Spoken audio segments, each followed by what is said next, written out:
Perlahan tapi pasti mitos-mitos yang ada di rumah ini mulai terkuak.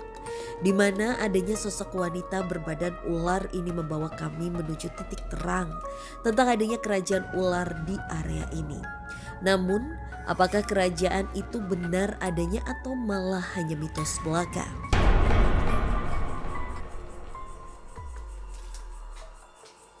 Siapa dia sebenarnya? Dia adalah penunggu sini juga, penunggu bangunan ini. Dan dia sempat emosional sama kita. Dulu saya sempat keinjak muka saya pada saat saya lagi melintas di depan situ. Jadi mukanya dia, namanya manusia itu sama makhluk gaib itu kan beda alam. Jadi manusia itu yang mungkin tidak mempunyai kelebihan, nggak mengetahui bahwa di situ ada makhluk gaib. Memang di daerah ini beberapa waktu lalu pernah terjadi suatu kejadian di mana terdapat anak laki-laki yang lehernya terasa tertarik setelah ia beraktivitas dari tempat ini. Ya dia bilang anak kamu ini nginjek kepala ular. Dia lagi jalan, keinjek lah kepalanya gitu. Dan tadi ingat kan misi aku kesini tuh aku penasaran dengan mitos dari warga sekitar yang katanya rumah terbengkalai ini itu adalah kerajaan gaib ular. Oke, sejauh ini yang saya lihat itu tidak ada.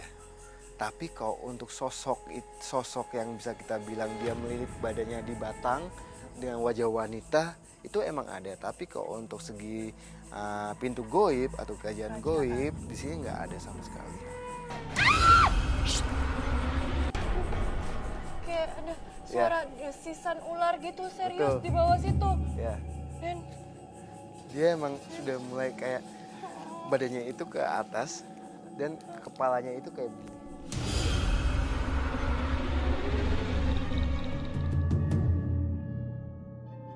dia nggak mau macam-macam sama kita kan, Den? Enggak, insya Allah enggak. Sama halnya sama yang di sini, Iya. sosok yang sebelah sini. Oh, Saya ini bilang- kenapa tuh? Saya bilang sosoknya sebelah sini monyet, setengah hewan, setengah manusia, bahkan badan tegak dengan kaki yang bentuk monyet itu. Jadi dia hanya awalnya melintas tapi keundang. Maksudnya pada saat melintas kok tiba-tiba dia kayak nyaman di tempat ini gitu. Ya loh, Den, kita bisa simpulkan dari lantai 1 ini aja dari tadi kita menemukan sosok-sosok yang bukan asalnya dari sini ternyata. Betul banget. Banyak kan emang kayak dia merasa Melintas, ditarik gitu. melintas, ya. Jadi emang makhluk yang ada di sini emang saat ini sudah mulai mengganggu kita. Iya. Kembali lagi, sosok yang di depan itu sudah menyampaikan bahwa hati-hati pada saat masuk ke wilayah dalam. Itu bisa membahayakan kita bahkan tim. Dan Ananda mengajak saya untuk melanjutkan penelusuran ke dalam rumah ini demi mengungkap apa yang sebenarnya membuat para makhluk astral terundang untuk datang ke rumah. Bila itu kayaknya sosok. Dan Ananda tiba-tiba saja berlari ke lantai 2 rumah ini untuk mengejar suatu sosok. Hai. Hai. Hai. Hai.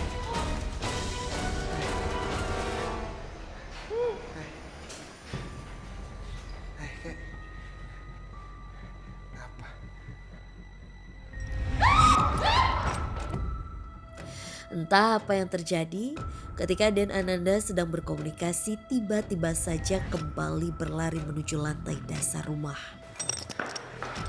Gak bisa. Hai. Tunggu. Mana, Den? Hai. Kakek jangan kemana-mana. Diam situ, diam. Diam. Dan Ananda mencoba berkomunikasi dengan sosok kakek-kakek. Diam, Kek. Diam. Diam. Den. Hai. Diam. Diam kamu. Diam. Diam. Saya. Jadi gini Bella, Siapa, Den? Dia.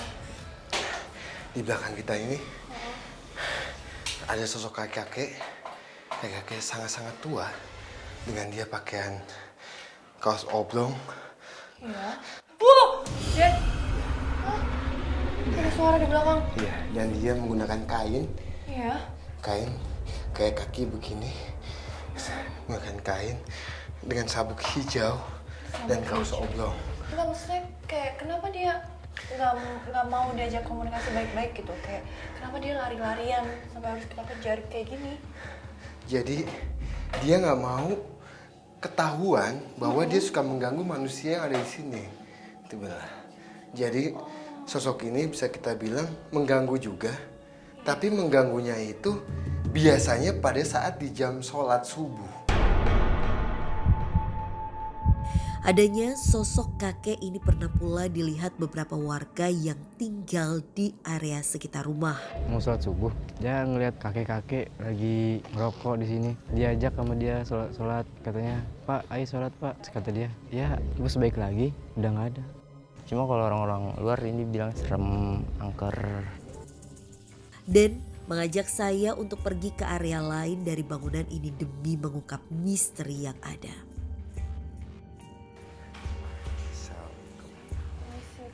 Wow, ada yang jatuh atau apa itu? Jadi dia bilang, kamu ke sana gitu. Ada makhluk lain lagi katanya yang ingin komunikasi sama kamu katanya. Nah, makhluk ini ada di balik bilik ini. Balik bilik ini. Nah, iya. Sosoknya ini adalah wanita cebol. Wanita cuma pendek sekali. Dengan dia jadi cebol tapi tangannya itu banyak, kukunya itu sangat tajam sekali, bahkan kakinya itu juga tajam kukunya. Samping ini kan ini kamar mandi nih. Iya kadang-kadang dia cuman sono kemari gitu. Selewatan itu. Dia mau begitu nih tadi. Iya putih itu. Kalau dia ada di bangunan ini semenjak ini kosong. Pada saat ini kosong dia datang, tapi bukan keundang. Jadi dia itu masih belum mendapatkan tempat yang paling nyaman. Ternyata bangunan ini menjadikan tempat dia nyaman.